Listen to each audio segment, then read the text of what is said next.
Happy Thursday. I don't have my coffee mug with me, it's right there. It doesn't have any coffee in it, I've got to refill it. You may not recognize this specifically. I am behind the curtains underneath the balcony. You recognize the chairs. These are the steps, and then behind me is the baptistry.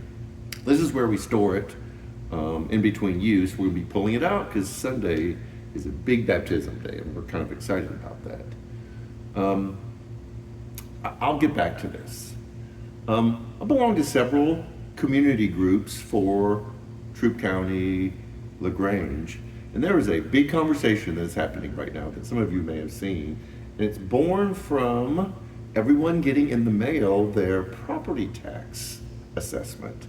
And it really went up, and it was kind of a shock and lots and lots of conversation. And Janet and I are in a situation because we bought small house, rolled it over into another house, rolled it over into another house, that we've been doing this long enough that we have more house than we have income. Now, we don't have any problem making our house payment, but with property taxes going up, it's going to be a stretch. And I get that. I get the reaction to increased property taxes. But then, like thinking deeply about it and kind of wrestling with it, because it's a foregone conclusion. We're going to be paying into it. I decided, okay, what does it look like to be a good citizen? And I kind of joined in the conversation. We don't have any kids in the Troup County school system. We never had any kids in the Troup County school system.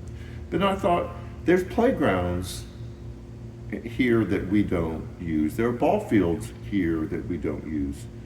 The common space in front of Netwood downtown we don't use, but our tax dollars paid for it. Like most of you, I would like to be able to designate my taxes. I'm not sure that's healthy.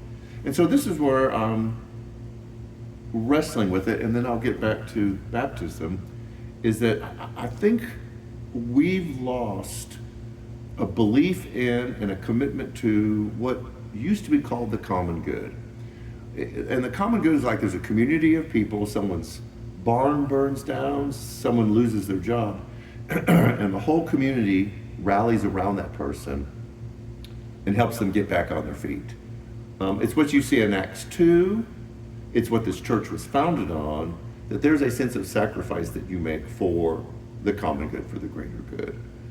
And so I am working on wanting to be a person who may not personally benefit from where my taxes go, but I like being in a community where I get to help contribute to other people's quality of life. And so baptism is the same kind of thing. I'm calling all of our new community church people, if you can be here in person, to be here in person, even if you don't know the people who are being baptized, even though you don't have any kind of relationship to them, that there is something about pulling together as a community and celebrating other people who are being baptized. And Sunday will be very special. We have 11. We kind of have a surprise person being baptized. And I won't tell you who it is, you'll find out Sunday morning. But we're going to come and we're going to cheer and whistle and yell and celebrate what's happening for the community in individuals getting baptized. So the tax thing was kind of an aside, but I want us to be a community of faith, a church, where we're willing to sacrifice ourselves because there is a greater good being done. I think this is at the heart of the message of Jesus, to move away from selfishness to selflessness. And I hope that you join us Sunday as we continue in our song series and we celebrate 11 people dedicating their life and beginning the journey of following Jesus. We've got a lot going on. The women's retreat, make sure you sign up for that. Collecting the personal care items for the bags for homeless.